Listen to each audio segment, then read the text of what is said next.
Hey folks, this is Matt Rainwater, and today we're going to read Trailer Park Warlock episode 86. And it's a big action episode, a lot of stuff going to happen. Let's get into it. I'm going to just zoom in just a little bit, check and make sure. Okay, great. We're all good.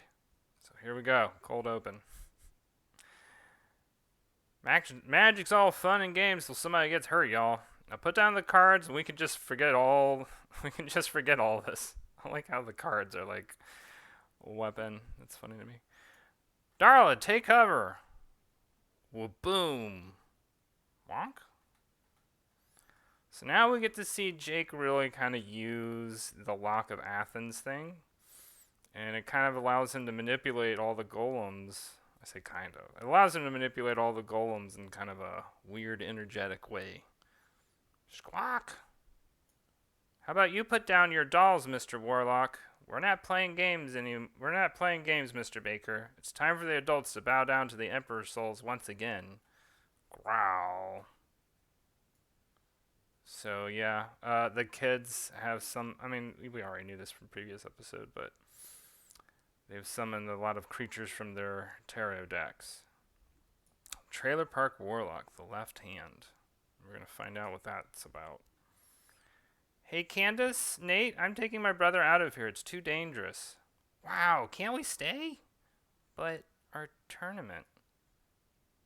Yeah, Nate and Candace didn't get to have the tournament that they wanted so that they could, vie for whether or not they even fight the adults in the first place. What about the fifth trial, Nate? Maybe it's already been decided for us. Darla, this ain't looking great for us. Think you might want to use that wheel now? Squawk. Damn it. Knight of Calamity, attack. Earthen Knights, attack. I like the Earthen Knights because they're just snakes with swords, right? I'm trying to figure out other things to give snakes to hold in this story. Have at 'em, y'all. Buddy Force, stand by. Whoosh. I like this panel a lot. And then they're almost like bullets. Crack, whack, crash. Snakes are all yours, Buddy Four. Simplify.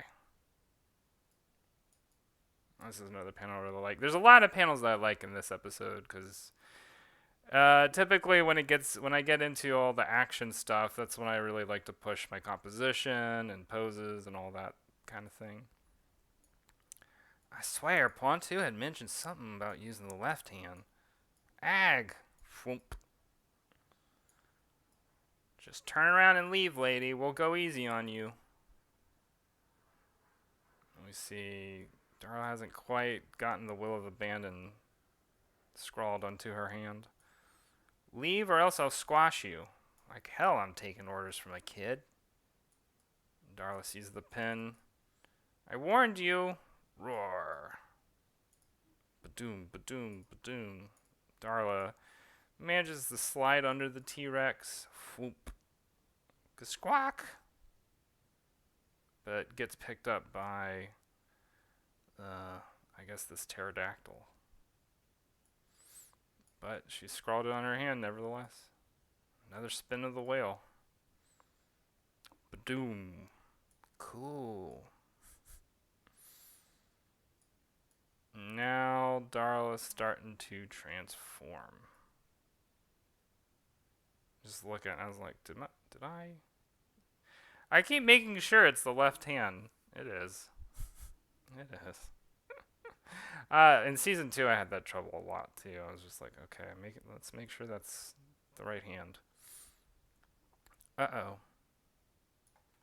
So we kind of see from far away, and then we zoom in. Darla's starting to look kind of mad. I don't know how else to put that. Keep her away, Thunder Chariot. I need to get my deck. Roar. Boom. And that T-Rex is out for the count. And Darla has transformed into something else. Holy cow, this just got real messy. That's a raw evocation if I ever saw one. So, this is a term that's coming up here, and I'll probably end up talking about it in the season 3 wrap up. But a raw evocation is just basically the spirit that a spirit kind of gets summoned and it takes over, essentially. It's not quite possession, but is possession. Oh no, what happened to Miss Darla? Should I use Dragon Empress or just pick something, Bernie? Darla? Hey, Darla. The kids are out of bounds, alright? So, uh-oh. Because Jake's plan was not to hurt the kids, but to just get them back home. And Darla was going to help, but it looks like her help is going in the wrong way. To be continued. And your Terror of the Week. I thought this was an extremely appropriate card for this episode and for the next episode. Curious little fact I'll give you all in a second as soon as I explain the Devil card. The Devil card in the tarot represents. Okay, first of all, it can represent lust. It can represent being leashed to material desires. So there's a couple of little nuanced things about the Devil card too, because the Devil card can also represent mastery of material understanding, mastery of knowledge, mastery of wisdom. But the other half, it's one of those two-handed situations, right?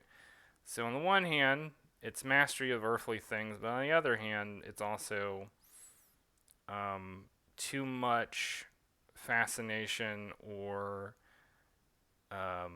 being caught into material things. And so that is represented by the chains that are connected to this column that the Devil card, or that the Devil sits on.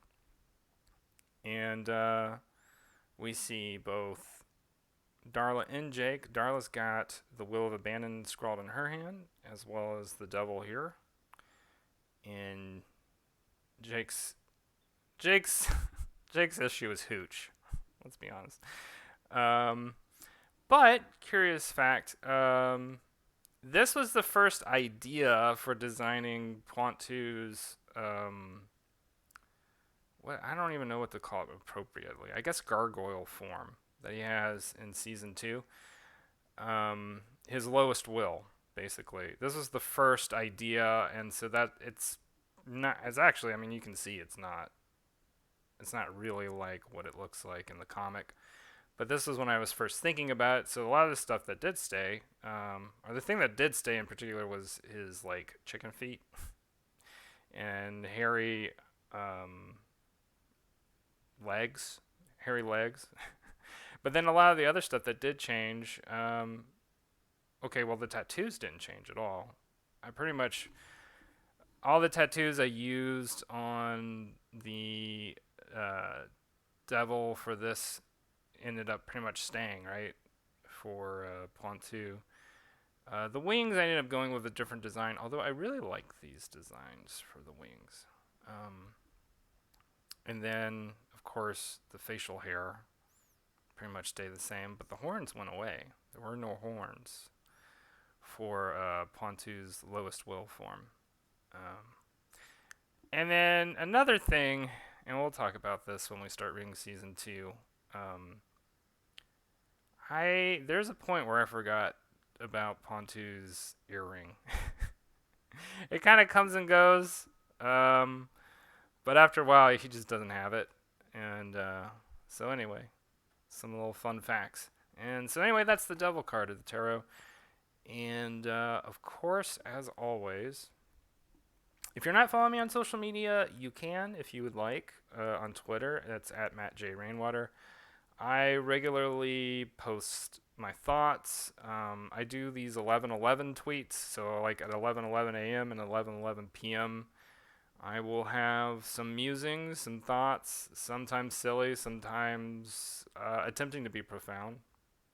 Kind of depends on the day. Instagram, that's at Matthew Rainwater. Sometimes I post stuff that I'm working on. Always will post new. I'm trying to post every single card of the tarot to my social media. Instagram's a great place to see that too. Of course, Patreon. If you're watching this, you already probably follow me on Patreon. But nevertheless, patreon.com/MattJRainwater. And then, of course, my YouTube channel, Matt J. Rainwater, where you can see me post um, new process videos with oftentimes with music by an artist who I really like collaborating with. His name's Bevs, or that's his artist name. His actual name is Joe Bevel, and he is somebody that I know from Savannah College of Art and Design. We were classmates. He's somebody who I really appreciate and like collaborating with, and so I try and do a lot of videos with him when I can. And anyway, of course, this is also where you find the Trailer Park Warlock commentary stuff. And so that's all.